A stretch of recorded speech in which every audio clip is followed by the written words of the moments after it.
Well, the second stimulus bill, COVID relief bill, has now passed both the United States Senate and the U.S. House of Representatives. So all the bill needs now is for President Trump to sign it into law. He clearly will do that. After all, Donald Trump has never met a government spending bill that he did not like. So unfortunately, the bill will become law. Now, this bill has the distinction, although maybe distinction isn't the right word, but it is the longest bill ever enacted.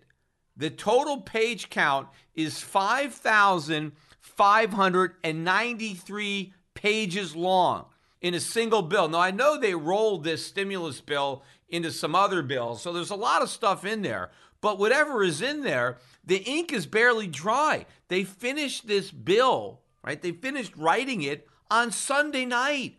And on Monday, the House is already voting for it. On Tuesday, the Senate. Has anybody who voted for this bill had a chance to read it? 5,593 pages? I mean, think about that for a minute. You know, one of the best books, right, that I've read, one of my favorite books, which also happens to be a very, very long book, is Atlas Shrugged, Ayn Rand's novel. If you haven't read it, you should read it. But it's long. It's, I think, 1,100 pages or almost 1,100 pages long. You're not going to be able to read that book in a weekend. Yet, the stimulus bill is like reading Atlas Shrugged 5 times over.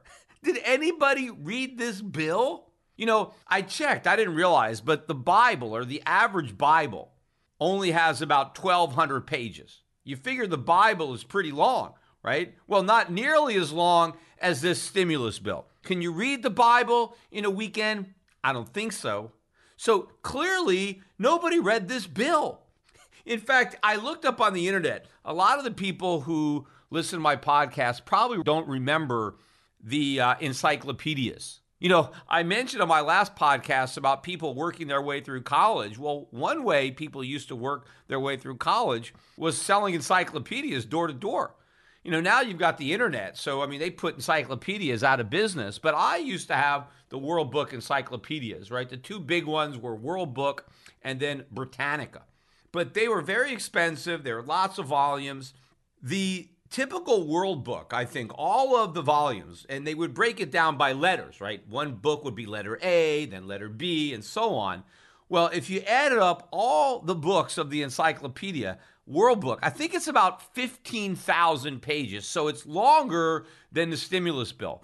But basically, the stimulus bill was the equivalent of all the volumes through I. I mean, how long would it take you to read every single word on every page in the encyclopedia all the way through volume I, right? Well, clearly, nobody in Congress made any effort to read this bill. Yet, how did it pass with such overwhelming support? I mean, remember all the Republicans who made fun of Nancy Pelosi because of Obamacare, right? Well, we have to pass the bill to see what's in it. And a lot of people made fun of her. Well, that's what's happening here. Clearly, you got to pass the stimulus bill to see what's in it because nobody who's voting for it has any idea what's in it. I mean, they may know some of the things that are in it, but do they know everything that's in it? Do they have any idea what they're voting for? No, nobody cares. Nobody has the guts to be against this because nobody wants to stand in the way of the voter and free money.